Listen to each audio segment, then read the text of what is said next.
ओजस्वी तुम, तेजस्वी तुम, प्रचंड महाशक्ति हो तुम, अनुशासन की महाक्रांति तुम, महाक्रांति।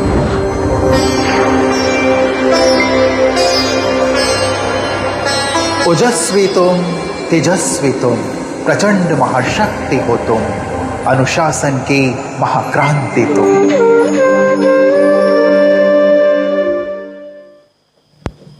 ओम शांति। ओजस्वी तुम, तेजस्वी तुम,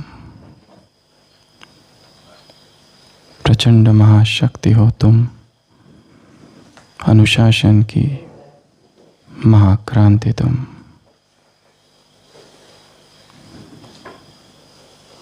नवसृष्टि की रचनाकार शिव शक्ति योगेश्वरी,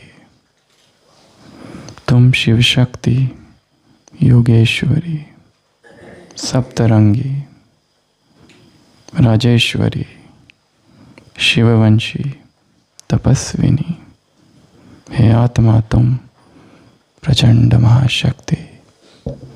आत्मा को शक्ति कहीं से लानी नहीं है, आत्मा स्वयं ही शक्ति का स्रोत है।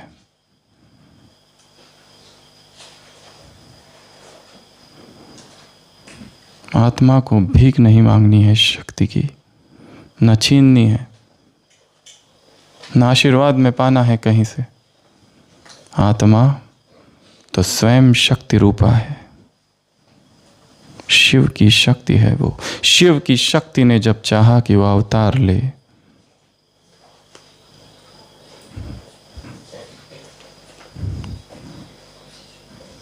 वो शिव शक्ति जब बनी, वो हम ब्राह्मण आत्माएं हैं, योगेश्वरी, ताजधारी, तिलकधारी, निर्विकारी, क्रांतिकारी। आत्मा में क्रांति के संस्कार निहित है। क्रांति अर्थात परिवर्तन, क्रांति अर्थात विद्रोह, क्रांति अर्थात स्वीकार नहीं है जो चल रहा है, जो हो रहा है, जो मैं कर रहा हूं, जो मेरे साथ हुआ। क्रांति अर्थात पुरानी धारणाओं को, पुराने मतों को, क्रांति अर्थात पुराना सब कुछ उखाड़ के फेंक देना।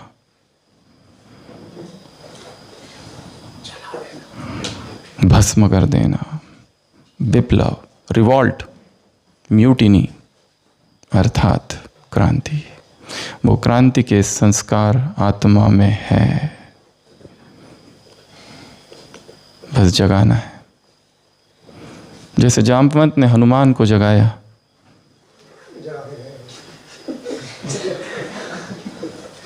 क्या क्या बताया? हनुमान को बताया तुम किसके पुत्र हो। तुम्हारे माता पिता ने 12 वर्ष तक तपस्या की थी, उसके बाद तुम जन्मे। अंजना और केसरी ने कितने वर्ष? 12 वर्ष तक तपस्या की थी। ऐसी तपस्वी माता पिता की तुम संतान हो, और तुम्हारा जन्म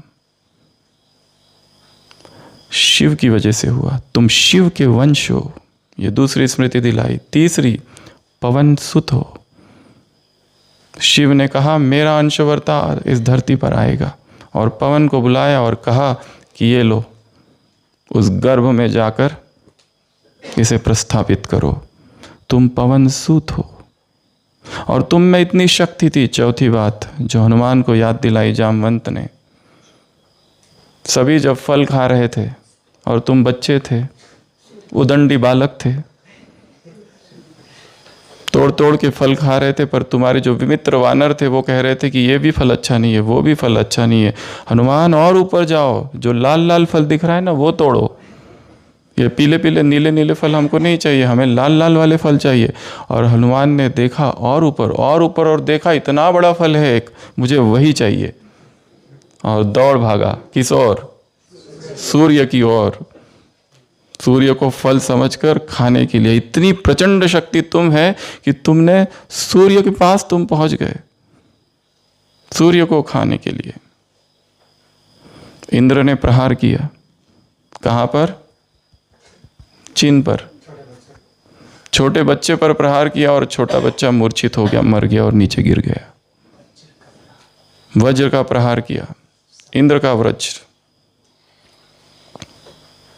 जो मर गया था, फिर उसके जो पिता थे वायुदेव, उसको इतना क्रोध आया, इतना क्रोध आया, इतना क्रोध आया, पूरी धरती की हवा को रोक दिया, सब जगह हलचल हो गई, सब देवताएं परेशान हो गए, प्रार्थना करने लगे।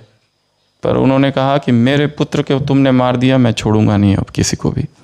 शिव प्रकट हुए और जिसने उस मृत बालक को पुनर्जीवित किया वो तुम हो। हनुमान अर्थात जो मर चुका था, पर जिसको पुनर्शक्ति किसने दी? शिव ने जिसको जागृत किया, वो तुम हनुमान हो।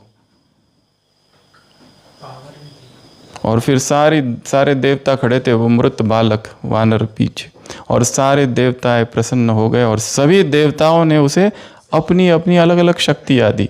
जो देवताओं के शक्तियाँ जिसमें है वो है हनुमान।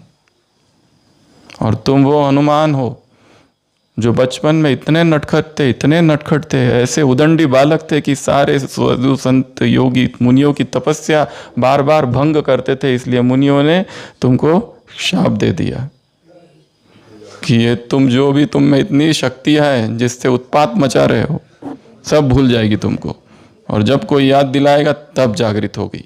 तो इतनी स्मृतियाँ जामवंत ने हनुमान को दिलाई, तब जाके शक्ति जागृत हुई। तो परमात्मा शिव भी हमें सारी स्मृतियाँ दिलाता है। आत्मा तुम प्रचंड महाशक्ति, ताजधारी तिलकधारी, निर्विकारी क्रांतिकारी, ओजस्वी तुम तेजस्वी तुम, राजयोग के तपस्वी तुम ओजस्वी हो। ओज अर्थात और तेज अर्थात दो शब्द है, एक है ओज, एक है तेज। जो काम की ऊर्जा है जो नीचे बहती और नष्ट हो जाती है, वही ऊर्जा जब शक्ति रूप धारण करती है तब उसे ओज कहा जाता है।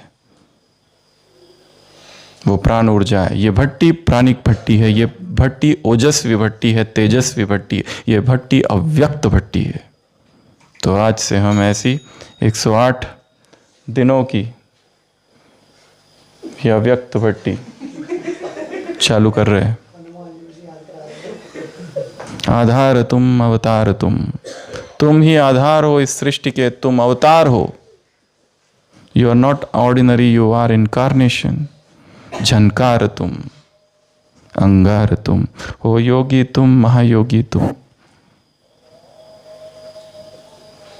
हो, आंधी में खामोशी तुम। नव सृष्टि के रचनाकार, क्रांतिवीर तुम, सखा वीर तुम। सारे विश्व के मित्र हो तुम, Vishwamitra, friend of the world. सखा हो तुम, मित्र, हीरो, महावीर, शक्तिवीर तुम, हीरो ऑफ पावर्स। यज्ञ की आहुति, महायज्ञ की आहुति तुम, महायज्ञ की दिव्य ज्योति। ओजस्वी तुम, तेजस्वी तुम, राजयोग के तपस्वी तुम, मर्यादा में पुरुषोत्तम तुम।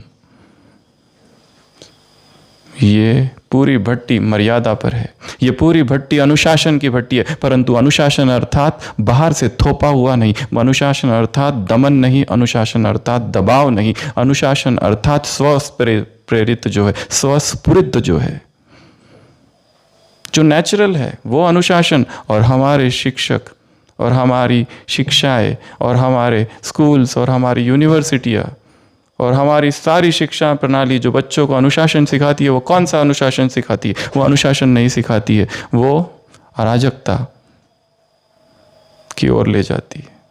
वो अनुशासन है ही नहीं। अनुशासन अर्थात जो भीतर से जगह है, अनुशासन अर्थात आत्मा का जो संगीत है, आत्मा का जो स्वरूप है उसमें स्थित हो जाना अर्थात अनुशासन। वो है डिसिप्लिन। वो बाहर का तो उससे क्या लेना देना। और ये बाहर के अनुशासन की वजह से ही दमन हुआ है सारे ब्राह्मण परिवार में और विश्व भर में। जितनी भी आध्यात्मिक संस्थाएं हैं, सब जगह डिसिप्लिन सिखाया जाता है, मर्यादाएं सिखाई जाती है, और कहीं ना कहीं दमन हो जाता है। उसको समझना है